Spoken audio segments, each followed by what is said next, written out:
Hi guys, magandang araw sa inyong lahat. Sa ngayon, ikwento ko sa inyo kung paano nakapagtapos si Ila Juman ng kanyang pag-aaral sa likod ng kahirapan.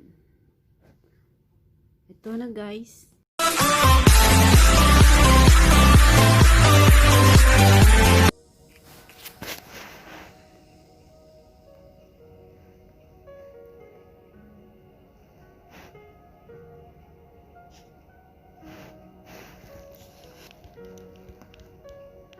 Looking back 6 years ago, I asked my mom if I could study in college, but she said she couldn't afford it.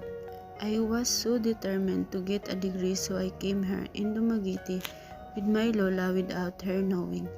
I found a job as a house helper, but since the job is new to me, I lasted there for only a week because I sleep outside the house in a little bamboo hut. There was a lot of mosquitoes, and every meal the food is very little. I looked for another house helper job because malls and stores won't accept me because I'm minor. I found another boss. They were nice to me. I have my own room inside the house, and whatever they eat, I can eat also. That time, my monthly salary is only 2,000 pesos. Since I wanted to go to college, I asked them if I could study while working.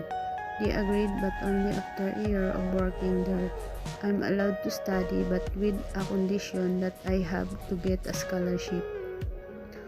I was the happiest that time when I heard the news. I worked very hard and did everything to please them.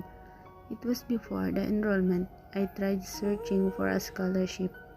I think I applied 5 scholarships that time. I prayed so hard to God that He would let me get a scholarship. After a month of applying, I felt hopeless, but then suddenly the scholarship office called me that I'm one of the qualified scholars. It was an answered prayer. I enrolled in Norso. The first year of college was so exciting and at the same time challenging. I took accountancy course because that's what I really wanted. I didn't know it was so hard, especially when I am a working student.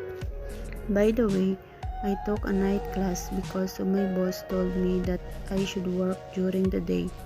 Things turned bad when my boss gave only 200 a month allowance, and I'm lucky if she would give me more than that. I have to walk from Piapi to Norso. It's 1.8 kilometer. Imagine running fast so I won't be late in my first subject class because I'm not allowed to go to school early. I remember one time it was my final exam day when I'm about to go to school, but my boss asked me to do one more task. That time you are not allowed to be late since it's exam day. After I finished the task, I was running so fast, not minding the traffic. I came to the classroom half hour after the exam started. My instructor won't give me consideration. Luckily, I passed the exam. It was hard and challenging working while studying, but I enjoyed it because I really wanted it. There's a lot of project in school and I don't have money to buy. Sometimes during exams, my professor would pay for my test paper or I borrowed from my classmates. What I did to earn money for projects during my vacant hours, I would either wash dishes in a nearby restaurant. There's like piles and piles of plates, or sell burgers in our school canteen. Sometimes they would give money or just food only. I also did laundry from my classmates. Sometimes sell candies, make my classmates' assignment in exchange of papers. Eat plants from the garbage and put it in a pot and sell it. Most of the time I got so hungry I don't eat lunch or dinner because I have to save money for my project. My class ends at 10 p.m. and my walking route is dark, and along the way there are a lot drunk people and sometimes someone would follow me. When it happens, I would run as fast as I can and pray. Prayer is my protection that time till now. That kind of situation lasted for 2 years. My sister took me out from my bus. It's because I am so skinny and sickly. I stayed in my sister's house for a short time because I don't want to burden her.